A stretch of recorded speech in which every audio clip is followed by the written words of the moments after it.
just going to stand right here. Okay. Yeah, so just tell me a little bit about what's going on, what happened. Okay. The reason we're here today is that on Sunday, June 4th, at about 12:46 a.m., the Bartow County Sheriff's Office received a call of a person laying near the roadway on Bells Ferry Road, and we responded to the area and found a young black male, obviously deceased from gunshot wounds, lying on the ground at 149 Bells Ferry Road. Subsequent investigation revealed that we have not been able to identify this guy, so that's the reason for this press conference. We're hoping that we can get the information out there, get some of his identifiers out there, and hopefully we can get some information to lead to his identity. He is described as a black male, 5 foot 8 inches tall, approximately 160 pounds, believed to be between the ages of 16 and 21 years old. He has a scar on his right forearm from a prior gunshot wound. It was a small caliber gunshot wound, not related to this incident. He was wearing a white t-shirt, black and red jeans, a red belt, black and gold shoes, and had on a red backpack, an Everest backpack. It had the word Sierra written on it. I'm going to show you some photos of those. He also had a single tattoo that we found on his upper left arm. It was 4 circles in a diamond formation. I have a photo of that tattoo as well that I'm going to show. We're reaching out to try to identify this guy because we don't know who he is. As I said, fingerprint checks through the GBI have come back negative. So at this point, that's our #1 goal, is to make an identity on him.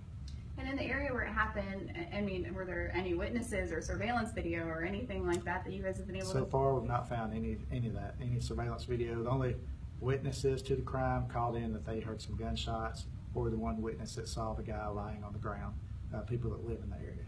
We don't believe this guy's from this area. We have sent investigators to Atlanta to work with other agencies to attempt to identify him.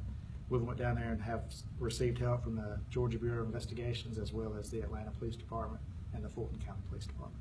Anything that makes you think there could be any sort of like gang relation at all? Of course, his clothing suggests that there could be a link to some kind of gang activity. However, there's no verification of that. And you say his clothing. What parts of that did make you being think as that? how he's wearing predominantly red throughout his, I guess his accent clothing, with a bandana, with his belt, things of that nature, like the backpack. Of course, could be gang related, but there's no verification of that.